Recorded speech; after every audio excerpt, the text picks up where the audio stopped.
Okay.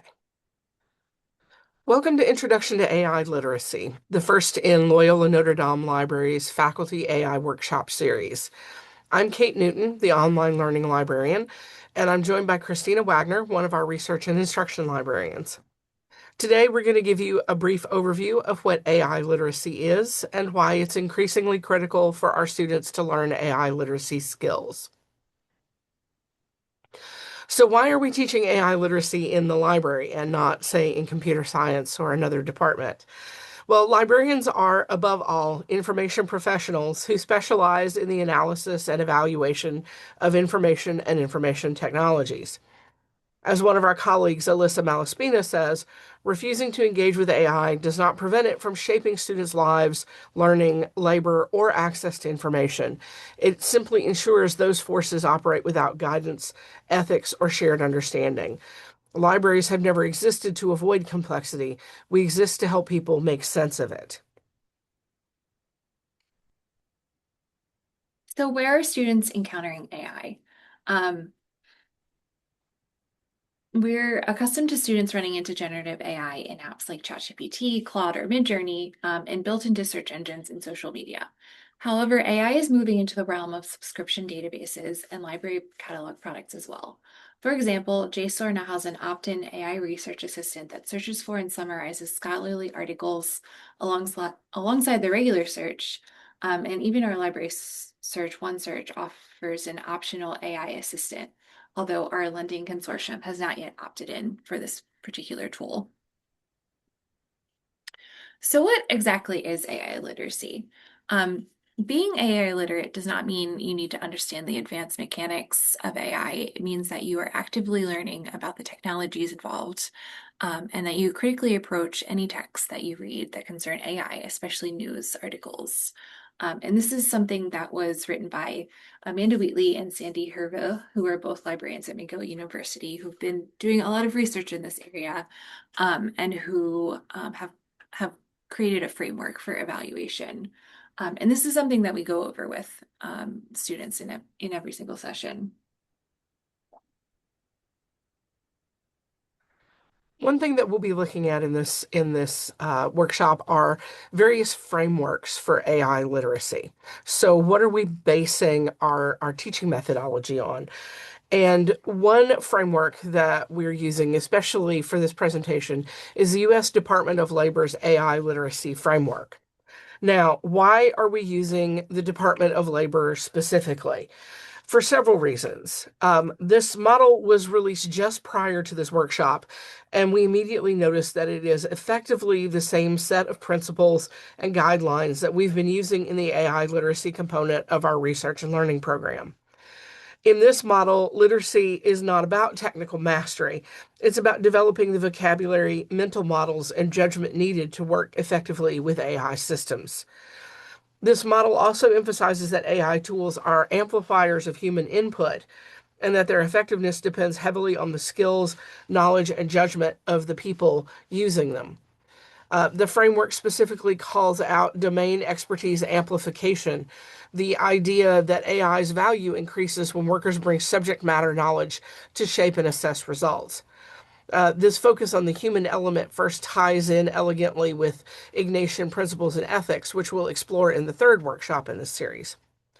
Several other institutions have released AI literacy frameworks recently, such as the Modern Language Association and the Digital Education Council. Frameworks like these can provide a strong foundation for a cohesive AI literacy program. The first component of the Department of Labor's AI framework looks at understanding AI principles. This is a clear grasp of what artificial intelligence is and and how it works. It does not require technical mastery, but it does require the vocabulary and mental models needed to understand how today's AI tools operate. It helps demystify AI, supports more confident and accurate use, and enables users to apply, prompt, and evaluate AI symptoms more effectively. Um, Examples of what this could look like is understanding how large language models are trained can provide insight into potential blind spots and biases. Understanding what AI is good at can help students make choices about when or if to use AI tools. The second component is to explore AI uses. This helps students in understanding how AI is used across real-world workplace settings. This exploration builds familiarity and judgment, helps students recognize when and how to apply AI effectively, and where human input remains essential. Some examples of this, productivity tools are automate rote tasks so focus can be shifted to deeper intellectual or creative thought. As information support, so using AI to locate surface level information or answer basic questions. Task specific applications to solve targeted problems like managing complex scheduling tasks, or decision support to generate recommendations, risk assessments, and forecasts.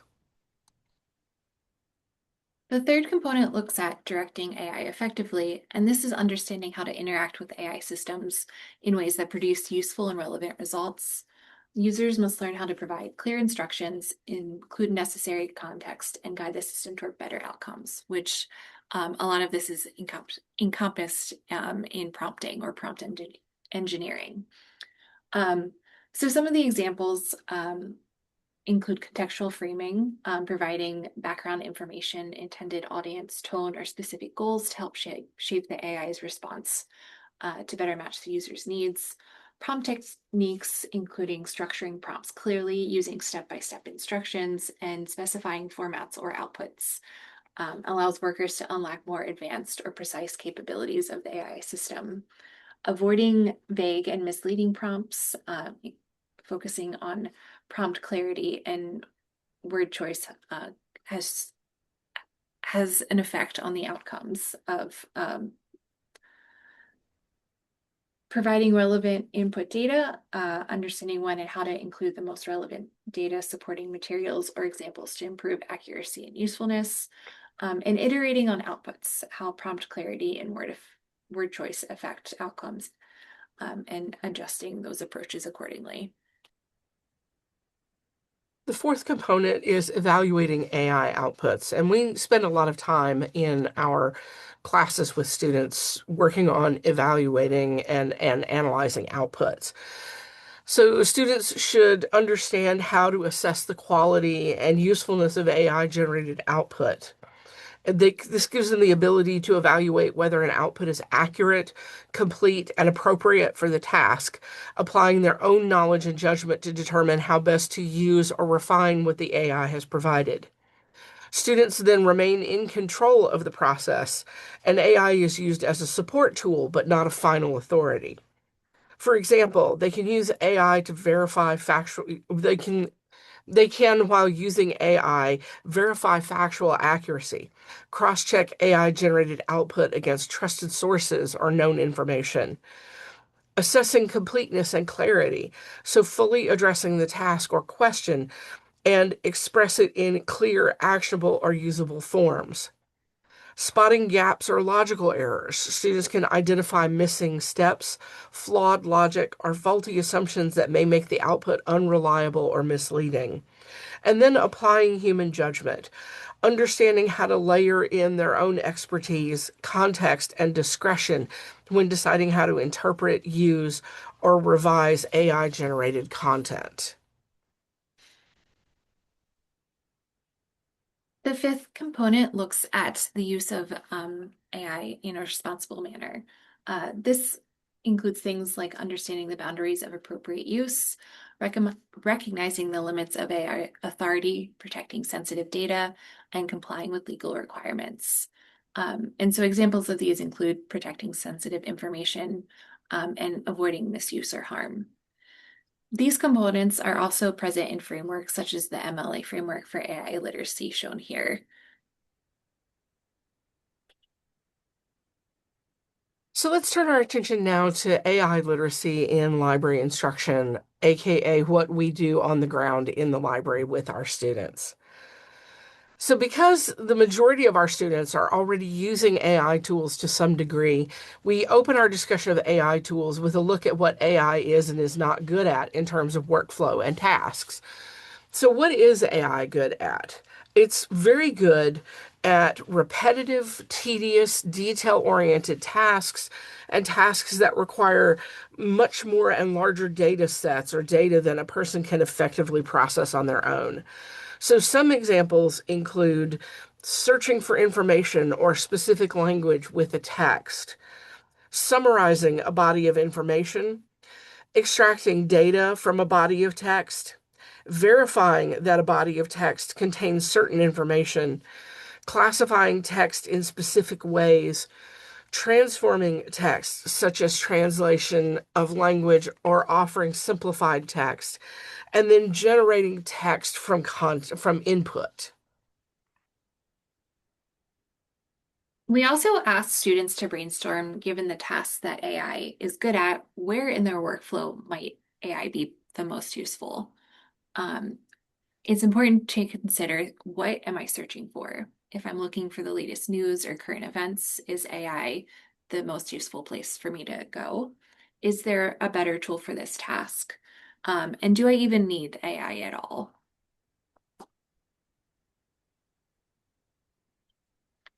As part of our AI literacy sessions, we have students complete several activities that focus on evaluating the output from a generative AI tool, such as ChatGPT, Copilot, or Gemini. In this first activity, written for a senior level engineering class, we asked students to open Copilot and provide the prompt shown, summarize the benefits of wearable assistive technology. Once Copilot returned a set of answers, we asked the students to discuss the answers with the following questions in mind. Does the response seem reasonable?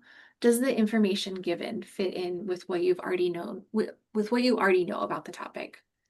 Where is this information coming from? Are there listed sources that you can check? And would you cite this output in a paper for your class? Why or why not? The second step of the activity involves a slightly more specific prompt. Find 3 articles that discuss the benefits of wearable assistive technology. In this prompt, we've asked the Gen to find not just a topic, but also a specific type and number of sources. And the discussion questions for this step include, do these articles actually exist, and how can you find out? Can you get the full text of these articles, and how would you go about doing it? Finally, the third step asks students to choose a Gen AI tool from a list that we provide and answer a prompt independently. So choose one AI tool from the following list and find 3 articles that discuss the benefits of wearable assistive technology. Then we ask them to consider, how easy is the tool to use? Were you able to find things that could be useful for this type of research? If not, how could you use this tool in the future?